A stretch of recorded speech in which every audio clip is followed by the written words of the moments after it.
It is no longer just a silent conversation behind closed doors. Ghana's President, John Dramani Mahama, is preparing to take a bold stand at the next ECOWAS General Meeting, and this time, it's about Nnamdi Kanu. Reports from diplomatic circles suggest that Mahama, who has been following the issue closely, believes that the continuous detention of the IPOB leader is not only a national problem for Nigeria, but also a regional concern that threatens peace, human rights, and the stability of the entire West African sub-region. For several months, quiet talks have been going on among West African leaders who believe that the time has come for ECOWAS to step in. But now, Mahama appears ready to take the matter to the table officially and speak in clear terms. He is said to be preparing a formal motion that will be presented during the next ECOWAS General Meeting. According to credible diplomatic insiders, Mahama will not only question the legal and moral basis of Kanu's long detention but also call on ECOWAS to open an independent human rights review on how the Nigerian government has handled the case. Mahama's position is simple: no country within ECOWAS should act above the regional law. He reportedly believes that when one member nation ignores judicial rulings or international human rights protocols, it weakens the foundation of trust that binds the region together. Sources close to the Ghanaian presidency say Mahama has held a series of closed-door consultations with his foreign affairs advisors and senior diplomats in preparation for this move. They are crafting a message that will balance firmness with diplomacy, one that will call for justice without triggering unnecessary tension between Ghana and Nigeria. Still, some Nigerian officials are said to be uncomfortable with Mahama's growing involvement. For them, this is an internal matter that should not be dragged to an international stage. Yet, Ghana's position seems unmoved. To President Mahama and his advisors, human rights issues do not stop at national borders. They are matters of humanity and justice, and they concern every leader who swore to defend peace within the ECOWAS region. Diplomatic analysts describe this as a rare and courageous move, considering the long-standing ties between Ghana and Nigeria. Both nations share deep trade, political, and historical bonds, and leaders from both countries often avoid direct criticism of each other. But Mahama, according to his advisors, believes that true friendship also means speaking the truth when it matters most. In a recent private meeting with Ghana's senior foreign policy team, Mahama reportedly said that if West Africa continues to ignore politically sensitive detentions, the region's democracy will gradually lose its soul.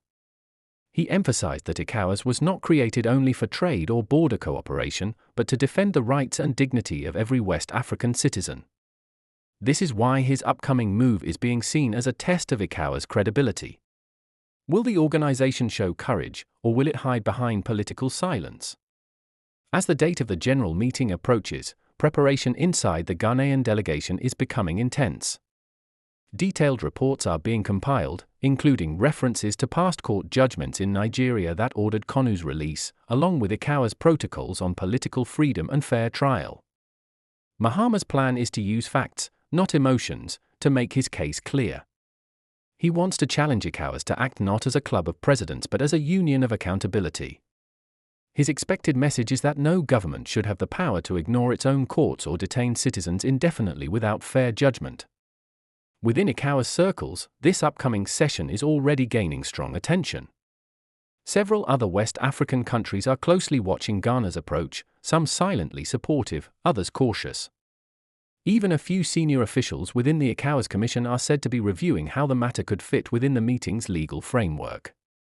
Observers say this will not be just another diplomatic meeting. It could turn into one of the most tense and decisive sessions in recent ECOWAS history, a session where words will carry deep political weight. For Ghana, it is about principle. For Nigeria, it is about sovereignty. For ECOWAS, it will be a moment of truth, a chance to prove whether it truly stands for justice or prefers silence when powerful nations are involved. Mahama's decision is already sparking strong discussions across West Africa. Some praise his courage, calling it leadership at its finest. Others fear it might trigger a wave of political friction in a region already battling insecurity and economic pressure. But the Ghanaian president appears unmoved. His message to his team remains clear: peace cannot survive without justice. He believes that West Africa's unity should be built on truth, not fear. And that if one nation's citizens feel their voices no longer matter, the entire region will lose the moral ground to speak of democracy. As the Abuja meeting draws near, Ghana's delegation is quietly confident but well aware of the sensitivity of the issue. They know Nigeria's influence within ECOWAS is strong. But they also believe that the truth, once spoken clearly, will always find its way into history. The stage is set. The air is thick with expectation. And for the first time in years, ECOWAS might be forced to confront one of the toughest questions facing the region: can West Africa stand up for justice, even when it involves one of its most powerful members? President John Dramani Mahama seems ready to make sure that question is finally asked. Behind the scenes, the situation is already heating up. Diplomatic conversations are taking place quietly in embassies, private lounges, and high-level meetings across West Africa. The air is filled with cautious tension. Every move now matters. Inside Nigeria's foreign ministry, senior officials are reportedly drafting a defense strategy ahead of the ECOWAS General Meeting. Their message is clear, that the case of Nnamdi Kanu is a domestic legal matter, not a regional one. They believe ECOWAS has no authority to question Nigeria's internal judicial process. But in Ghana's capital, Accra, a different atmosphere is building. President Mahama's foreign affairs team is working tirelessly, refining documents and statements that will strengthen their case. The Ghanaian delegation is expected to present evidence showing that Kanu's prolonged detention violates key ECOWAS human rights protocols, and that ignoring such violations weakens the very foundation of the regional body. Within ECOWAS circles, word has begun to spread. Delegates from Sierra Leone, the Gambia, Liberia, and Cape Verde are quietly discussing Mahama's coming presentation. Some describe it as a bold and necessary challenge, while others call it a dangerous precedent that might open the door for future confrontations between member states. Still, the momentum is building. Reports suggest that Ghana's diplomatic mission in Abuja has already met with several ECOWAS representatives to explain the moral and legal reasoning behind Mahama's move. The message is that this is not an attack on Nigeria's sovereignty, but a call for accountability in line with regional laws. At the heart of the issue is a question that has troubled ECOWAS for years: how far can it go in holding member countries accountable for human rights abuses? ECOWAS has often been criticized for acting too slowly or avoiding politically sensitive topics. Mahama's plan could change that pattern. If he succeeds in getting the matter onto the official agenda, it will mark a turning point. ECOWAS leaders will be forced to publicly debate a case that many have only whispered about in private. It will also test the organization's readiness to defend its own legal rulings, since previous ECOWAS court judgments on human rights have often been ignored by national governments. Back in Nigeria, reactions to Mahama's move are mixed. Some senior lawmakers believe Ghana is overstepping its bounds, accusing Mahama of trying to score political points on Nigeria's internal affairs. But others quietly admit that the issue has dragged on too long, and that it might be time for a regional review to clear the air once and for all. Meanwhile, Ghana's civil society groups are rallying behind their president. Human rights organizations, student unions, and advocacy networks are praising Mahama for showing courage that other leaders have lacked. To them, this is not just about one man, but about the future of justice in West Africa. Diplomatic sources say that Ghana's foreign minister has already contacted the ECOWAS Commission to ensure that procedural steps are followed correctly. The goal is to prevent any technical excuse that could be used to block the discussion once the meeting begins. Every statement, every document, and every reference is being carefully reviewed to avoid loopholes. At the same time, quiet diplomatic exchanges continue between Accra and Abuja. Trusted intermediaries are trying to ease the growing tension. Ghana reportedly wants to make its point without damaging the relationship between the two countries. Both sides understand that a direct confrontation could create ripples that extend far beyond the meeting room. Even within ECOWAS leadership, there is uncertainty.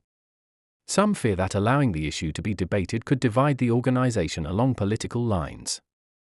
Others argue that refusing to debate it will make ECOWAS appear weak and irrelevant in the eyes of the people it was created to serve.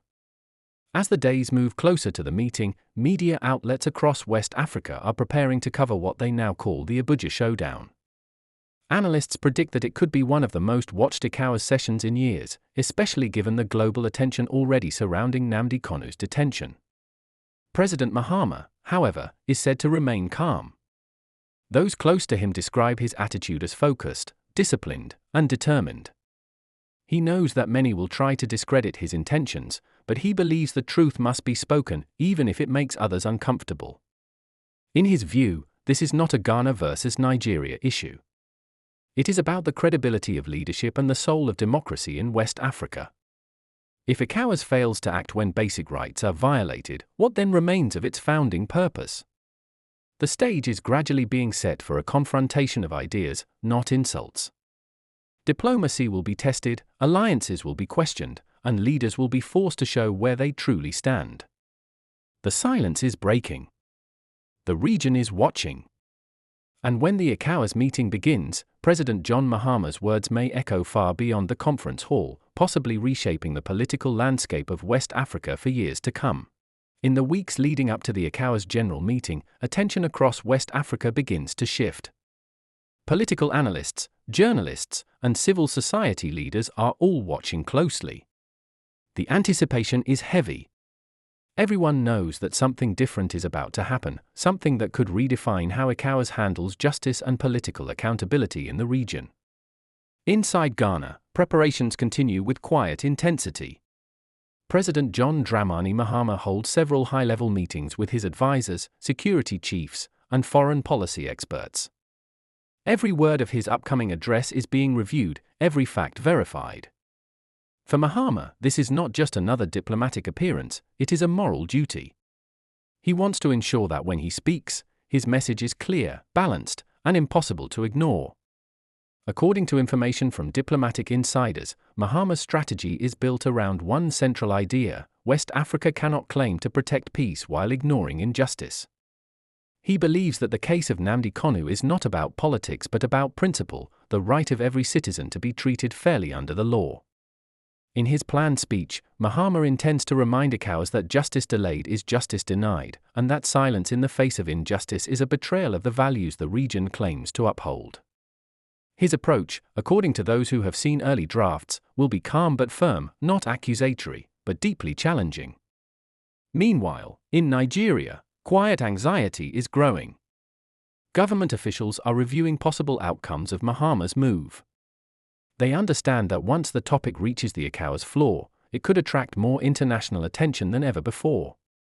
Nigeria's team is preparing counterarguments emphasizing sovereignty, national security, and the ongoing legal process surrounding Kanu's case.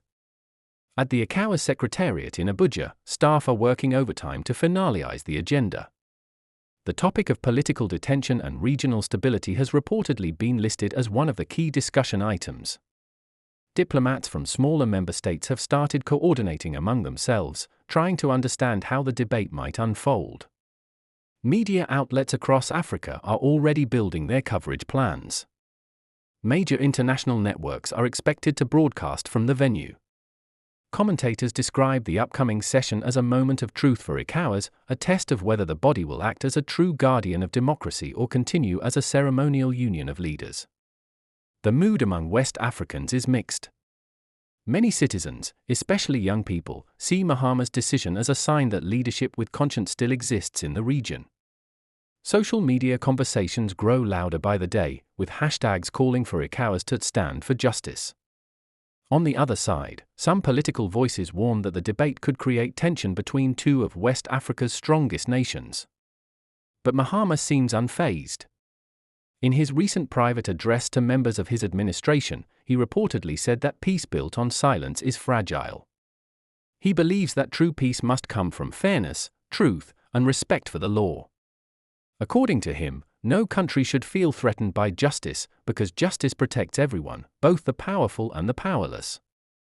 As the meeting day draws closer, ECOWAS security and protocol teams begin their final preparations.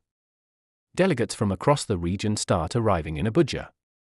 The streets around the ECOWAS headquarters tighten with security presence, and the global press gathers outside the main hall. When the doors finally open, the eyes of the continent turn toward the long conference table, where one man's words could shape a new chapter in regional politics. If Mahama's motion is accepted for debate, it will mark a historic moment.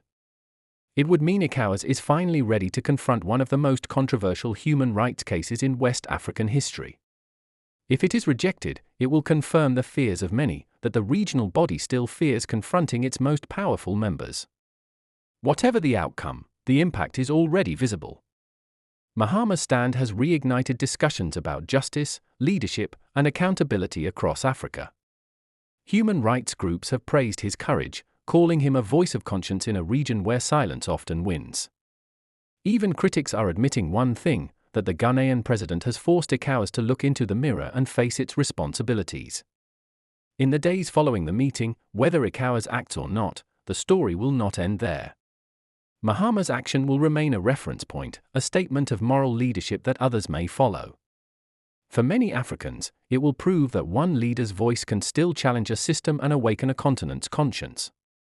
And so, as the cameras flash, as reporters take their seats, and as leaders prepare to speak, one question lingers in the air: will ECOWAS finally choose justice over silence? President John Dramani Mahama is ready to find out, and the whole of West Africa is watching.